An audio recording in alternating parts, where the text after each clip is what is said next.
Okay, today we're going to start on our fourth tab of the foldable. The foldable is Unit 11, Solving Quadratics. And today we're going to learn how to solve it by completing the square. I am going to teach it a little bit differently. I'm going to try to relate it more back to vertex form to write it as something squared. So mine may be a little bit different than the other classes, how they learn. Alright, the first thing that I want to talk about today before we actually get into the vertex form part, I want to talk about what makes something a perfect square. So if you want to go ahead and write this down and then pause it, you can. In order to make something a perfect square, okay, for a trinomial, you need a special number at the end. And I wrote up here how to find that number. If you remember, any trinomial that has x squared at the beginning, okay, a quadratic one, you have an a that's in front of x squared, a b in front of x, and a c that's a number at the end. I can find that number c by simply taking half of whatever b is and squaring it. So in number 1 up here, your b is 6, half of 6 is 3. If I square that, I get 9. So let me write 9 up there. So here's what that means. If you made a t-chart for this, you're trying to figure out what numbers multiply to give you 9 and add to give you 6. And what you find out, those numbers on the t-chart are 3 and 3. It's the same number. So what this means is this factors out to x plus 3, x plus 3. So x plus 3, x plus 3, which can be rewritten as x plus 3 squared. Okay, and that's what makes it a perfect square. So you can write it as the same thing squared at the end. Okay, two things multiplied in a row. For the second one, half of 16 is 8. 8 squared is 64. Okay, so again, if you made a t-chart, two numbers that multiply to give you 64 and add to get 16 are the same. They are 8 and 8. So this would factor out to x plus 8 times x plus 8, which again can be rewritten as x plus 8 squared. Okay, and that's what makes them a perfect square, that you can write them as something squared at the end. Okay, two things that they have in common. I told the other classes that if you were to graph these, okay, if you were to graph x plus 3 squared or x plus 8 squared, since it has two of the same answer, okay, if I draw a rough graph, I know that the first one up here would go through -3 if I solve for it, because that's what would make each of these 0, is when x is -3. Okay, so -3 would be right here. Since the same answer shows up twice, if you ended up solving that and graphing it, it would end up looking like this. It would just barely touch it, because it doesn't go through and come back. It just touches it once to get the same answer. Okay, for completing the square and solving some of the questions today, I'm teaching my kids how to rewrite something in vertex form. And that's because we've already done it before. Okay, so what I'm going to do, I went ahead and wrote what vertex form looks like. And what we're going to do is we're going to use our graphing calculator to find the vertex, and then simply write this in vertex form.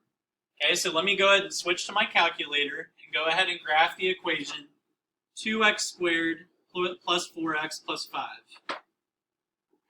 So I went ahead and typed it in, 2x squared plus 4x plus 5, and I hit graph. Okay. I know my vertex is right here.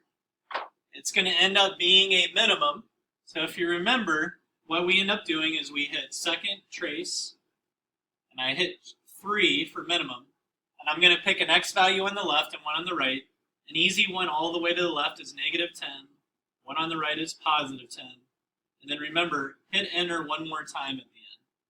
Okay, so -1, 3 is the vertex. Okay, -1, 3 is the vertex. Okay, so this vertex we just found is -1, 3. Okay, so what I can do is I can go ahead and change it into vertex form, okay, by filling those numbers in, okay, and writing everything else as it is. So I have y equals, okay, the a that's up here is the same a that's in this form, so I'm going to have a 2.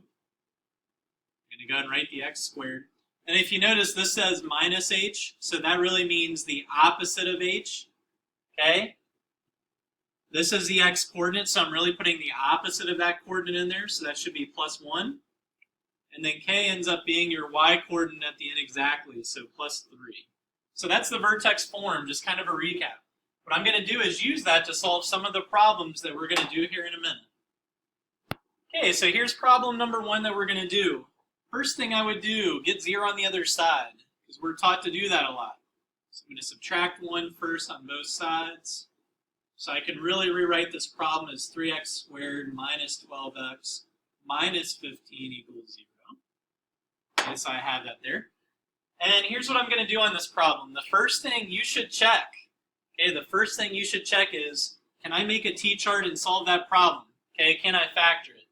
The answer on this one is yes. Okay, yes you can on this one. In fact, if I look at it, all 3 of these have something in common right away. You can actually take out a 3. If I divide a 3 out of all of them, I get x squared minus 4x minus 5. And so I really only need to make the t-chart for this part right here. So if I do a t-chart, I'm going to figure out what multiplies to give me a times c, which in this case is negative 5. And the same numbers have to add to give me negative 4. Okay, the combination that does that is negative 5 and positive 1. Okay, if you could not find a combination, you would have to use the completing the square method that I'm going to show you here in a minute. But always check for this first. So what that means is this problem really factors out to x minus 5, x plus 1, okay, when I have the 3 out front. So if I set that equal to 0, I'm multiplying 3 things. This first one will not give me an answer because there's no x to solve for. When x equals 5, this one right here will be 0. And when x equals negative 1, the second one will be 0. So I should get answers of 5 and negative 1. Okay, what I'm going to actually do here in a minute is I'm going to go ahead and solve by what we just learned on the slide before. So let me erase this and we'll see if we get the same answers. Okay. So again, I'm going to subtract 1 on both sides and rewrite it.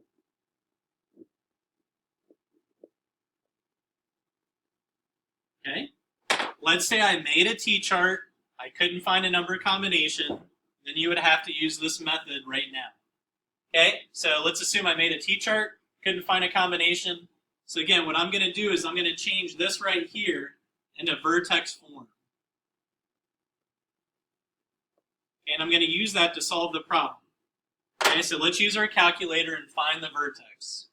Okay, so I went ahead and typed the equation in, I'll hit graph. Okay, even though the whole graph doesn't show up, I can still tell it's a minimum. So I'm going to hit second trace and minimum, and I'll go from negative 10 to positive 10 and enter one more time. And I can figure out the vertex is 2, negative 27. Okay, 2, negative 27.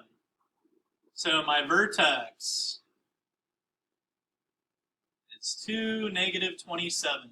So that means the vertex form. Okay, remember, a goes out front. The a in this problem is 3. I put the opposite of my x-coordinate inside. Since my x-coordinate is positive 2, I put negative 2. And then I keep the y-coordinate the same as it is as the y-coordinate of the vertex, and I put that at the end. Okay, so I'm going to rewrite my problem like that, and then I'm going to go ahead and solve it. This part should be a little bit familiar because we did some of these yesterday. So in order to solve it, I need to add 27 to both sides first.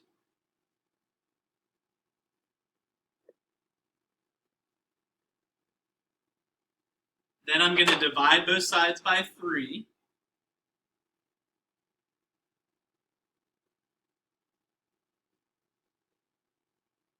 And then if you remember, yesterday we took the square root of both sides. When we did that, we got positive and a negative answer. So I'm just left with x minus 2 equals plus or minus the square root of 9 is actually 3. So at the end, I need to move that negative 2 over. It becomes positive 2 on the other side. So I can write it as positive 2 plus or minus 3. Now in this case, I actually know what 2 plus 3 is, and I know what 2 minus 3 is. So I need to write those answers and separate them with a comma. So 2 plus 3 is 5. 2 minus 3 is negative 1. Notice how we got the same answers as we did when we factored. Again, I would always try to factor first. If you can't, and you can go and use this completing the square method, again, that I changed into vertex form. Let's look at one more problem.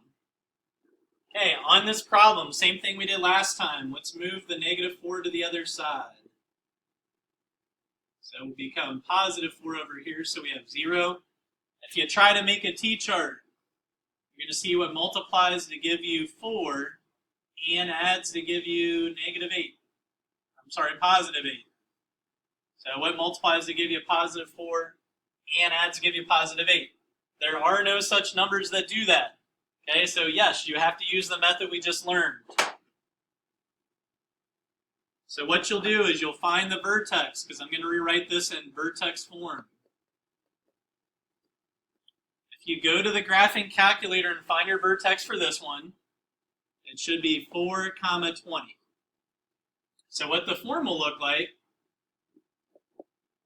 again, I'm going to keep the same a, which is negative. You could even put a 1 there if you want, because a is technically -1. I take the opposite of my x coordinate, so -4, and I keep my y coordinate the same at the end, which is +20. And I'm going to go ahead and go through and solve that, exactly like I did the last problem. So I'll subtract 20 on both sides.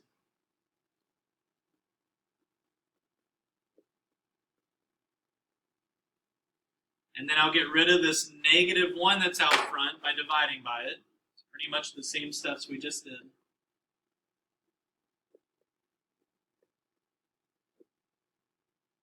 And then now we can get rid of the squared part by taking the square root. Remember, it's a positive and negative answer. So now I'm left with x minus 4 equals plus or minus the square root of 20. If you type it in your calculator, it's not a whole number, but I can break it down with a tree. If you do a tree, you'll get 2 radical 5 for it. Okay. At the end, I have a -4 that I need to move over. -4 becomes +4 on the other side. So I should get +4 plus or minus 2 radical 5 as my 2 answers. Okay. If you get a radical in your answer, that means you could have never factored it to begin with. Okay. But that doesn't mean there's not answers if you can't factor. Okay. So yes, if you can't make a t-chart, use this method, and you should get answers with the radical.